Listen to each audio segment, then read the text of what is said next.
बनाया 4 मुल्क की इत्तेहाद, अमेरिका, इंडिया, ऑस्ट्रेलिया और जापान का।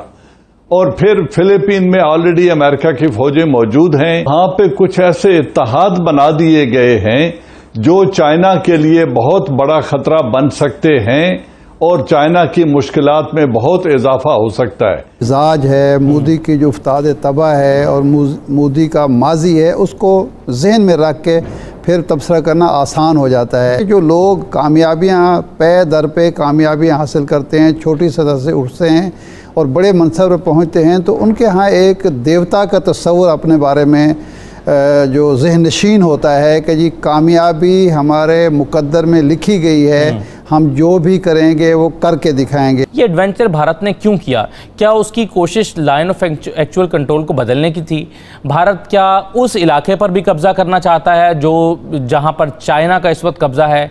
बावजूद इसके कि बहुत सारे इलाके जहां पर चाइना का अपना क्लेम करता है, बहुत सारे ऐसे इलाके जहां पर इंडिया अपना क्लेम करता है, इसके बावजूद कई सालों से और कई दहाइयों से यहाँ पर अपनी अपनी पोजीशंस पर ये फौजें बरकरार हैं।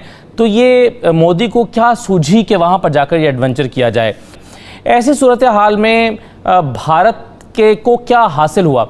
और फिर ये कि भारत और चाइना के दरमियान जो कशीदगी है उससे पाकिस्तान की स्ट्रेटेजिक पोजीशन क्या है? पाकिस्तान इस सारे मामले को किस तरह से अपने लिए कैसे देखता है और पाकिस्तान की हिकमत अमली क्या होनी चाहिए और क्या है? इन तमाम चीज़ों पर आज हम गुफ्तगू करेंगे। और सबसे पहले औरिया साहब, मैं आप ही से शुरू करता हूँ। ये क्या आप देख रहे हैं, भारत की नीयत क्या थी? बुनियादी तौर पर भारत क्या लाइन ऑफ एक्चुअल कंट्रोल को बदलना चाहता था? नहीं, बहुत सारी जंगें इसलिए की जाती हैं कि उसमें कोई हासिल उसूल नहीं होता, बल्कि उस एरिया को एक मुस्तकिल डिस्टर्बेंस का शिकार रखना होता है ताकि वो पूरी दुनिया के सामने एरिया ऑफ डिस्प्यूट बन जाए। आप अंदाज़ा करें कि ये बहुत खामोश और बहुत ही जैसे कहते सर्द और बेआबाद इलाका है कि जहाँ 1842 में रंजीत सिंह की फ़ौजें जब गई थी, क्योंकि वो समझती थी कि लद्दाख जो है ये भी कश्मीर का हिस्सा है और गुलाब सिंह डोगरा की हुकूमत जो है वो उसके साथ मौजूद है। उसके बाद से खामोशी हो गई थी, कोई वहाँ ना आया ना गया। लेकिन जिस वक्त अंग्रेज़ों ने सिखों को हराया तो हराने के बाद उन्होंने समझा हम इसके वारिस हैं, तो वो चले गए। वो जब मशहूर जो डॉक्टर जॉनसन की लाइन है वो बना दी। लेकिन चीन में उस वक्त उस इलाके के अंदर एक बगावत चली हुई थी, वो जो मुसलमानों के नाम पे चली हुई थी, तो वो चीन से अलहदा था, तो चीन खामोश रहा। तो फिर नेहरू की उसकी लड़ाई शुरू हुई, 62 में दोबारा लड़ाई हुई। असल मसला ये है कि इसका कोई अहमियत नहीं किसी के लिए, लेकिन अब अहमियत इसलिए है कि उसके 8 से 9 किलोमीटर के फासले के ऊपर शारा कराकरम गुजरनी है और गुजरेगी, और उसके साथ चीन का 1 बेल्ट 1 रोड वाला मंसूबा है।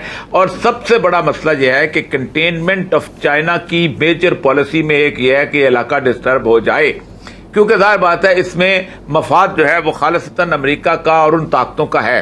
इसलिए उन्होंने देखे आज से सितंबर में जो पेंटागन जो स्ट्रेटजी आई है फार ईस्ट की, उसके अंदर उन्होंने कोई 18 के 19 मुल्क रखे थे और उसमें कहा था कि हमारी 3,70,000 अफवाज जो हैं वो बहरे हिंद में मौजूद हैं और हमारे तकरीबन 17 के करीब डिफरेंट किस्म के छोटे अड्डे वहाँ पर मौजूद हैं और हम बलाका वाली जगह पर तो हम कंटेनमेंट कर चुके हुए हैं। और इंडिया हम चाहते हैं कि मजीद फौजें वहाँ पर रखें ताकि हम मुकम्मल तौर पर करें, क्योंकि एक दफ़ा ये 1 बेल्ट 1 रोड चलना शुरू हो गई तो फिर इसको नहीं कोई रोक सकेगा। स्वेज चलना शुरू हो गई, अब कोई नहीं रोक सका। एक दफा इस पे ट्रैफिक चल पड़ी तो मसला हो जाएगा। तो असल मसला यह है कि इस पूरे इलाके को डिस्टर्ब रखा जाए। इसी तरह कश्मीर का इशू भी बिल्टअप होगा। पाकिस्तान भारत की जंग भी एक्सपेक्टेड है, क्योंकि जाहिर बात है जब तक ये पूरे का पूरा रीजन डिस्टर्ब नहीं होगा, चाइना जो है वो स्मूथली उसको नहीं एक्सेप्ट कर रहेगा। बुनियादी तौर पर यह है ये सारे बातें उस वक्त मटेरियलाइज होती हैं अगर जहां एक पीसफुल किस्म की रोड की मूवमेंट होती है, वरना ये चीन जो है वो अलहदा है, एक सर है, पूरी दुनिया एक धड़ है। ये नेक जो है ये गवादर से लेके गिलगित तक जो है वो एक रोड है। इस नेक को डिस्टर्ब रखा जाए, इस नेक को खराब रखा जाए, इस नेक को काटा जाए तो चीन वापस जो है अपने उसमें आ जाएगा। ये बुनियादी मकसद है। राइट जी, जनरल साहब आपकी क्या राय है? भारत ये महज ऐसा नहीं लगता कि ये सिर्फ लाइन ऑफ एक्चुअल कंट्रोल को या इस बेआबाद से इलाके को इसमें अपनी सरहद को तब्दील करके कुछ थोड़ा सा इलाका और मजीद उस पर काबिज हो जाना इसका मकसद नहीं हो सकता, बल्कि ये इसके लार्जर जो इसके जो मकासद हैं वो ये हैं कि इस एरिया को डिस्टर्ब करके यहाँ पर पीसफुल मूवमेंट को रोका जाए ताकि 1 बेल्ट 1 रोड वाला जो मंसूबा है चाइना का उसको पाया तकमील तक ना पहुंचने दिया जाए और जाहिर है सीपैक को भी डिस्टर्ब किया जाए। जी, मेरे ख्याल में औरिया मकबूल जान साहब बिल्कुल दुरुस्त कह रहे हैं। मैं उसको मुख्तसर दूसरे अल्फाज में, आसान अल्फाज में बयान कर दूं कि ये अमेरिका इंडिया गठजोड़ की प्रैक्टिकल मैनिफेस्टेशन है। जो कुछ इस वक्त कश्मीर में हो रहा है और जो कुछ कश्मीर की वजह से लद्दाख में हो रहा है, ओवरऑल इसका मकसद है, एक जो स्ट्रेटेजिक टर्म यूज होती है, कंटेनमेंट ऑफ चाइना, ये है एनसर्कलमेंट ऑफ चाइना। क्योंकि साउथ चाइना सी, जहां से चाइना का $5 ट्रिलियन का ट्रेड होता है, वहां पे कुछ ऐसे इत्तेहाद बना दिए गए हैं जो चाइना के लिए बहुत बड़ा खतरा बन सकते हैं और चाइना की मुश्किलात में बहुत इजाफा हो सकता है। वो इत्तेहाद एक तो है अमेरिका इंडिया का, जिसे उन्होंने अभी साउथ चाइना में जो उनकी स्ट्रेटजी है उसको इंडो पैसिफिक स्ट्रेटजी या इंडो पैसिफिक कमांड का नाम देकर हिंदुस्तान को ऑन बोर्ड किया है वहां पे फिजिकल पार्टनरशिप के लिए, मिलिट्री पार्टनरशिप के लिए।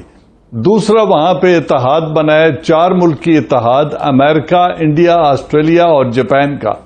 और फिर फिलीपीन में ऑलरेडी अमेरिका की फौजें मौजूद हैं। वियतनाम में, वियतनाम के साथ, फिलीपीन के साथ, मलेशिया और इंडोनेशिया के साथ जो साउथ चाइना सी के नंबर ऑफ आइलैंड्स हैं, उनकी वजह से अनरेस्ट क्रिएट करने का वहां पे पोटेंशियल है। उस चीज को ऑब्विएट करने के लिए, उससे बचने के लिए और अपने इंटरनेशनल ट्रेड को जारी रखने के लिए चाइना ने इस चीज को बहुत पहले भांप लिया था और उन्होंने बेल्ट एंड रोड इनिशिएटिव का आगाज कर दिया था। ये था ताकि वहां अगर कुछ होता है मुझे तो 1.25 अरब आबादी। जी, मुझे सर एक छोटा सा ब्रेक ले, अपनी बात को मुकम्मल कर लीजिएगा।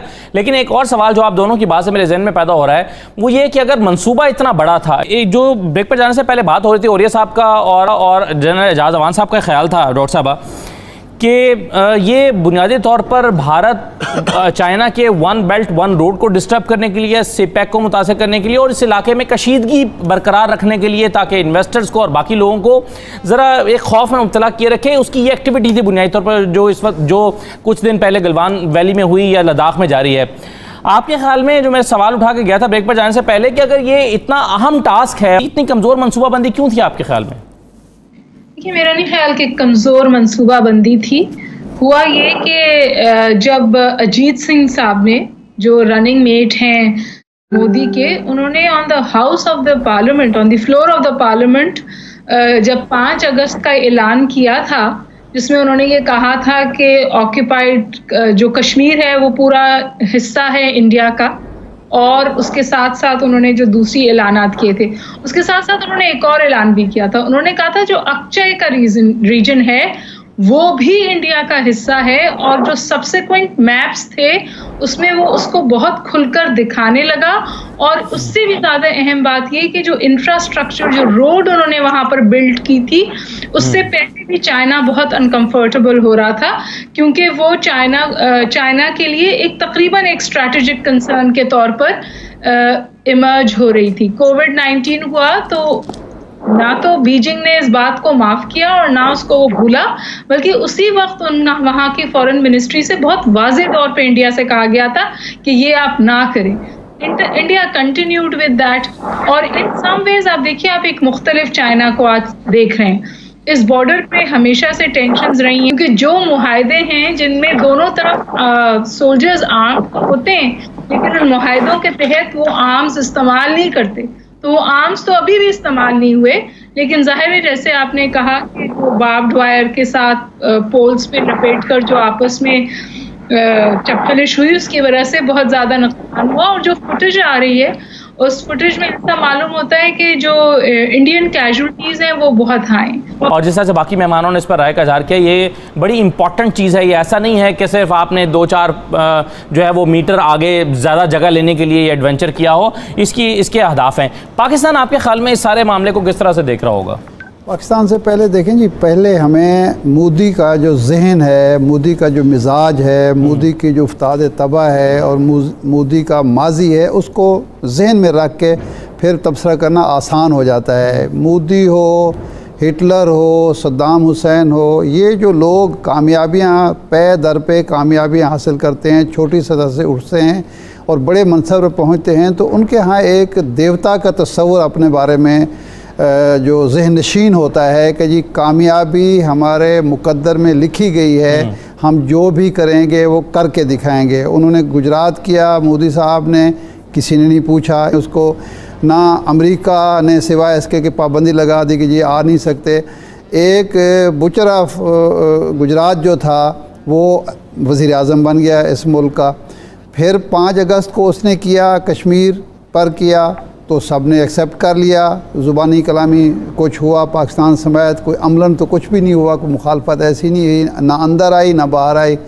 उसके बाद लद्दाख का मामला तो उसी वक्त ही उसने जहन में सोच लिया था कि वो मोदी के जहन में ये है कि मुझे भगवान ने इस मनसब पर बिठाया है और मैंने एक वो महाभारत जो है वो जंग लड़नी है और उसके नतीजे में वो तस्वुर जो भारत का है उसको बहाल करना है। अब उसका ख्याल होगा कि पहले भी तो एक हुई थी ना छोटी सी झड़प जिसमें वो कुछ भी नहीं हुआ था जी। और उसके अलावा ये वहाँ जो बैठना चाहते हैं उसका, औरिया साहब जिस तरह कह रहे थे कि उसका जो हदफ है वो है सीपैक, हदफ है शाराए कराक्रम।